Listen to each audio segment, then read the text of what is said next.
Hi விவாஸ், இன்றைக்கி நான் உங்களுக்கு பன்னீர் பட்டாணி கிரேவி செஞ்சு காட்ட போகிறேன். வாங்க எப்படி செய்யலான்னு பார்க்கலாம். அதுக்கு முதல்ல மசாலாவுக்கு ஜாரில் இஞ்சியை பொடியை நறுக்கி போட்டுக்கோங்க. அது கூடவே பூண்டு போட்டுக்கோங்க. போட்டுட்டு தக்காளியையும் பொடியை நறுக்கி போட்டுக்கோங்க. தேங்காயையும் பொடியை நறுக்கி போட்டுக்கோங்க.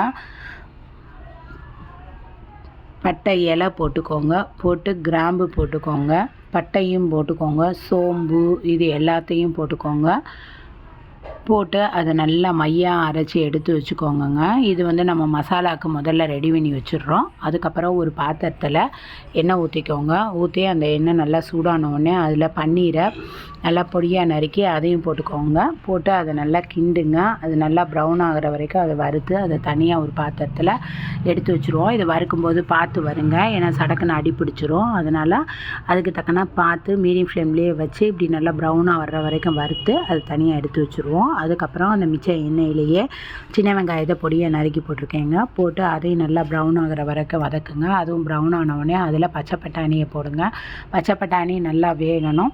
அந்த எண்ணெயிலேயே அதுவும் ஓரளவுக்கு நல்லா வெந்துடுச்சுன்னா லேசாக இருக்கும். இல்லைன்னா அப்புறம் ரொம்ப நேரமாக வேக வைக்கிறாப்புல இருக்கும். அதனால் அதை முதல்ல எண்ணெயிலே கொஞ்சம் வதக்கிட்டு அது கூடவே அரைச்ச மசாலாவையும் கொட்டி அதையும் நல்லா கொதிக்க விடுங்க.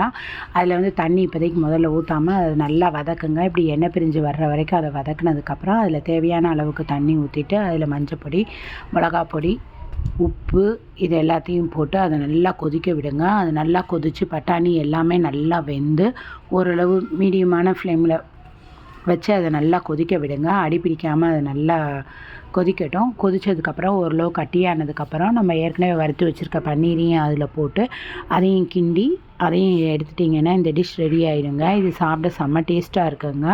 இது கிரேவி பதத்தில் இருக்கிறதுனால இது இட்லி, சப்பாத்தி, தோசை, பூரி, சாதம் எல்லாத்துக்குமே சாப்பிட்றதுக்கு நல்ல டேஸ்ட்டாகவும் இருக்கும்.